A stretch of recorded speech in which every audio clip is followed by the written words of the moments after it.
Ableton Push is an expressive standalone instrument that provides hands-on control of melody, harmony, beats, samples, and song structure, which make it possible to shape sound with subtle gestures, such as sliding between notes, adding vibrato, or bending tones. Its intuitive interface allows for seamless creation of music. You can make music standalone without requiring the interaction of a computer. Man, well, it was nice knowing you, AKAI Force. It is time for you to hit the eBay streets. As someone that is an obvious fanboy of the Push 2, I abandoned the Ableton Live ecosystem for making beats because the AKAI Force exists, and that's actually what got me into the AKAI ecosystem. This was my first standalone unit in quite a while. Yeah, and enough about that. Let's talk about how Ableton is smoking on an AKAI Loud Pack this morning. Holy! And I get it. That's what we're gonna talk about today. I'm gonna react to it because I didn't get it or anything, not yet. I am selling a lot of gear right now, and the AKAI Force won't be the only thing that's getting sold. No, I'm not selling my MPCs. I'll talk about that later. Let's just check out this video.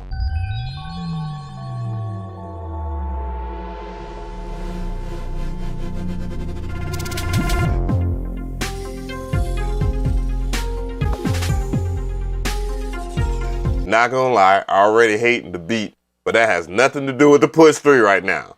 Hate the beat, but that's always normal like that. It's always like that with demos. Never really liked demo beats of any company except for maybe AKAI. I know. Okay, got a wheel.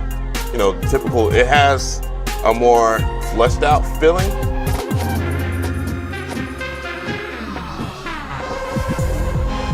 Okay, I know who that dude is, but this beat's still trash. I think one of the biggest things they're trying to sell is the MPE feature. Me with MPE, it's just here or there, but it's good to have something for performances, to be honest. So I'm not that down on MPE. The biggest thing that I'm up on is the fact that it is standalone. That is crazy. And if you also look at the other thing, the form factor is insane too as well. It's very thin.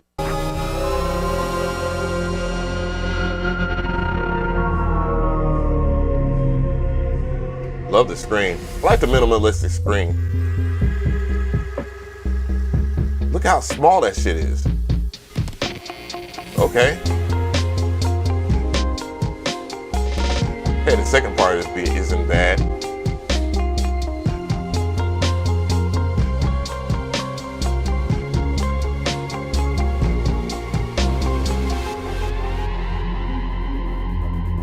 So they're showing off the fact that it can work with modular gear.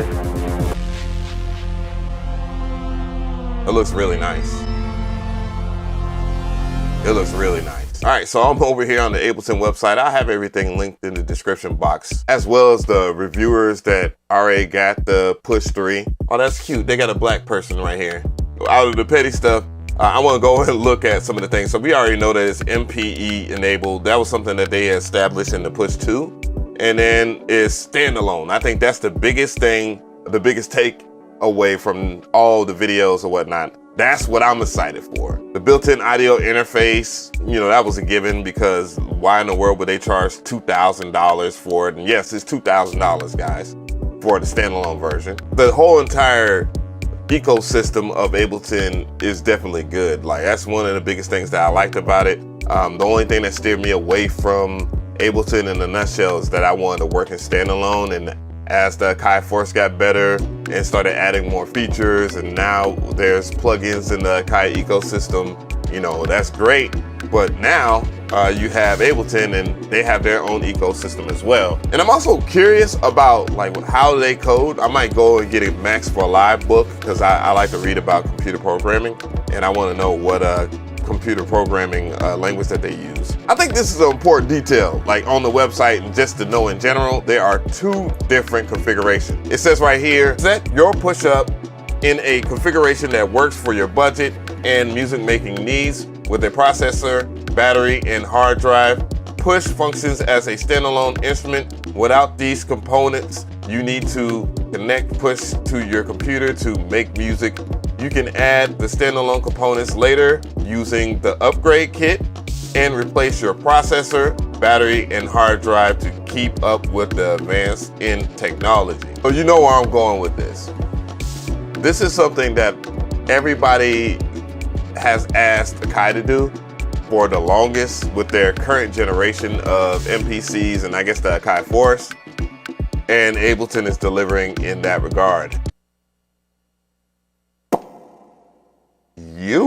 I think if one company delivers on one thing, then the other company will have to respond.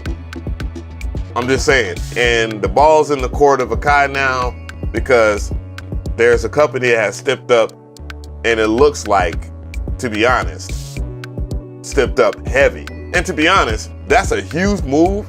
I like that for AKAI and Ableton, to be honest, because with them offering upgrade kits and then future upgrade kits and stuff like that, that will make AKAI step their game up on their side, and they will also be able to see how that market works, because Ableton jumped out the window with that. They saw what people were complaining about, and now they have that available. Let's see how that works, and then we could talk more about that a little later, because that's one of the things that you have to understand. Not to mention the obvious thing, like AKAI brought the APC to Ableton, and then it became the Push, and that we know, and then the Push 2 came out, and then the AKAI Force, now the Push 3. So there's a direct correlation with those two companies. Trust me when I say that. It ain't like Ableton is out here trying to kill people. But in this instance, as far as the clip-based workflow, the AKAI Force definitely is second best now. And that is a good look. That's a great look, honestly, for competition. Now here's where shit gets really interesting. The Push 2 standalone used to Push 2 as a standalone instrument, 64 espresso pads, we already know that. And the pads were the main thing that I would complain about from the Push 2. They weren't all that great. They were okay functionality wise, but they weren't great. Built-in audio interface, Intel 11th Gen Core i3, holy, and 8 gigs of RAM.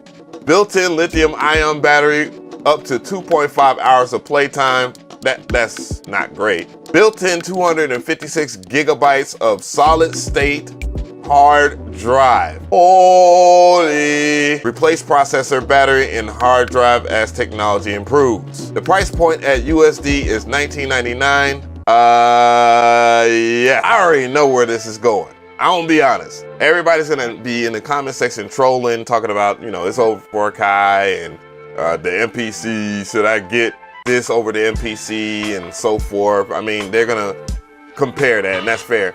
Now, if I was to compare it to the AKAI Force, that is a better comparison for the Push 3.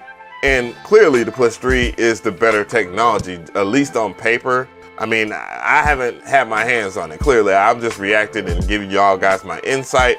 However, my experience with the Push 2 was incredible. I love Ableton Live, and to have a standalone controller that works with that software is humongous, to be honest. And if it's the exact same experience, just thinking about things like 8 gigs of RAM, I'm thinking about non-destructive sample chopping, meaning that, you can time stretch stuff in real time. So, at the price point of $2,000, that's not bad. That's actually more than generous, to be honest, for what all it can do. That is very generous. That is a very generous price. That's probably the best price point I've ever seen for anything. I have to stress that to you guys so you know that. Now, on to, the MPC obvious things that people are gonna say in the comment section. Let's be real. Now, the MPC workflow is totally different from Ableton and the AKAI Force. And you have a clip-based workflow and a sequencer-based workflow. Now, one thing that you have to consider, and this is actually a good look for Ableton, for them to drop a standalone controller, this late in the game. They have developed their software for a long time. And one thing I'll say about like Machine and AKAI, like their software is okay at best. It's not the linear traditional software that most people like.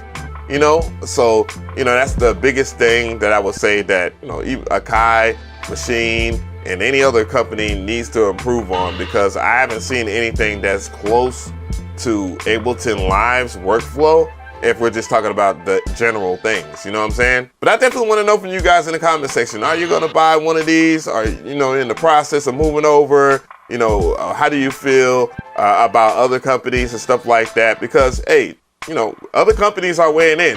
I got woken up to a whole lot of phone calls this morning, to be real.